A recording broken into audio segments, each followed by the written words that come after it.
नमस्कार, मैं doctor Ritu Dubey, assistant professor philosophy, government Meera girls college Udaipur. आज मैं बीए फाइनल ईयर फिलॉसफी के फर्स्ट पेपर फिलोसॉफिकल ट्रेंड्स, दार्शनिक धाराओं को पढ़ाऊंगी।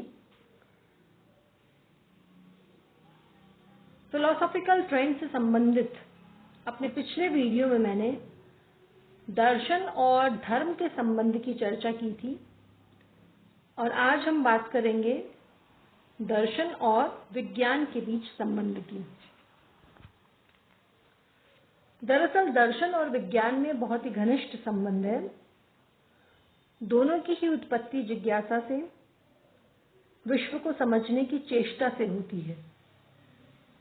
तो उत्पत्ति की दृष्टि से ये समान हुए। फिर दोनों का उद्देश्य विश्व की व्याख्या करना ही है, तो उद्देश्य को लेकर भी इन दोनों में घनिष्ठ संबंध है। लेकिन जहां तक दोनों की उत्पत्ति और उद्देश्य में गहरे संबंध की बात है, वहीं उनके विषय और विधि में अंतर भी है। दर्शन का विज्ञानों से भेद इस प्रकार है कि दर्शन अधिक व्यापक है अन्य विज्ञानों की तुलना में, और दूसरा महत्वपूर्ण भेद यह है कि दर्शन की जो विधि है वो वैज्ञानिक विधि से भिन्न है। इसमें ऐसी धारणाओं का अनुसंधान किया जाता है या खोज की जाती है जिन्हें अधिकांश विज्ञानों की पूर्व मान्यताएं कहा जा सकता है और जिनकी सत्यता पर कोई विचार करना उन विज्ञानों के क्षेत्र के ही बाहर है।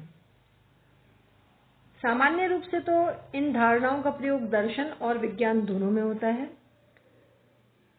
लेकिन विशिष्ट विज्ञानों के अनुसंधानों में समय समय पर कुछ ऐसी विशिष्ट समस्याएं उपस्थित हो जाती हैं जिनका दार्शनिक विवेचन ही संभव हो। यही कारण है कि बहुत से विचारक हैं जो मानते हैं कि जो विज्ञान है वो दार्शनिक अध्ययन का सोपान है। उनका मानना है कि वैज्ञानिक समस्याओं की चरम परिणति दर्शन में ही हुआ करती है। जब कोई वैज्ञानिक अपने क्षेत्र में उसके अंतिम निष्कर्ष तक पहुंचने का प्रयास करता है तो उसे विवश होकर चरम तत्व संबंधी समस्याओं का सामना करना पड़ता है। और यही कारण है कि आधुनिक भौतिक वैज्ञानिक भौतिक पदार्थ का चरम विश्लेषण करके आज इस समस्या के समाधान में उलझे हुए हैं कि जो भौतिक पदार्थ है उसका चरम अवयव या चरम तत्व जड़ है या फिर चेतन। और आपको पता ही है कि दर्शन का भी एक विवेच्य विषय यही है कि विश्व का परम तत्व जड़ है या चेतन। तो इस बात से आप स्पष्ट रूप से समझ पाए होंगे दर्शन और विज्ञान का संबंध। वस्तुतः दर्शन और विज्ञान में किसी प्रकार का विरोध नहीं है। ये दोनों एक दूसरे के पूरक हैं। दर्शन के कुछ अभावों की पूर्ति विज्ञान करता है और विज्ञान के कुछ अभावों की पूर्ति दर्शन।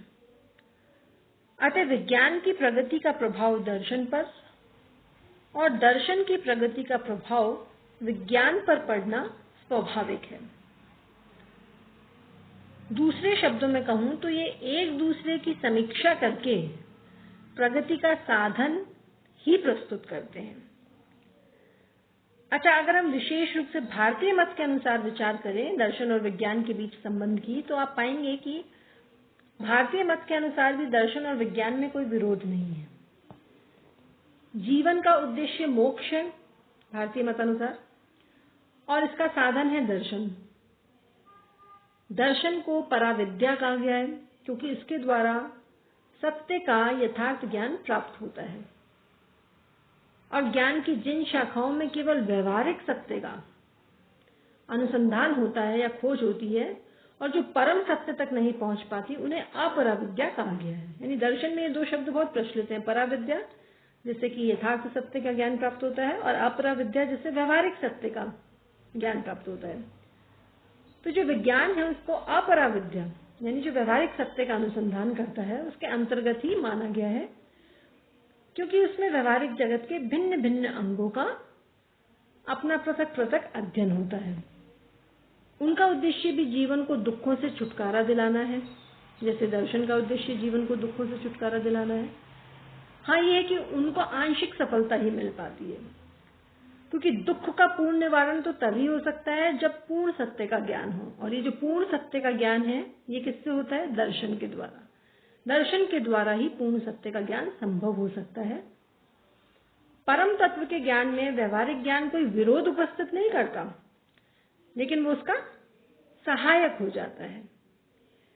जीवन के परम लक्ष्य को सामने रखकर जो दर्शन है वो विज्ञान का पथ प्रदर्शन करता है, और इस प्रकार दर्शन के द्वारा जो विज्ञान है उसके ध्वंसक होने की संभावना समाप्त हो जाती है। यानी विज्ञान के ध्वंसककारी जो प्रभाव हो सकते हैं, उसको एक तरह से दर्शन के द्वारा उन प्रभावों की संभावना को समाप्त किया जा सकता है। तो ये था दर्शन और विज्ञान के बीच का संबंध। Thank you.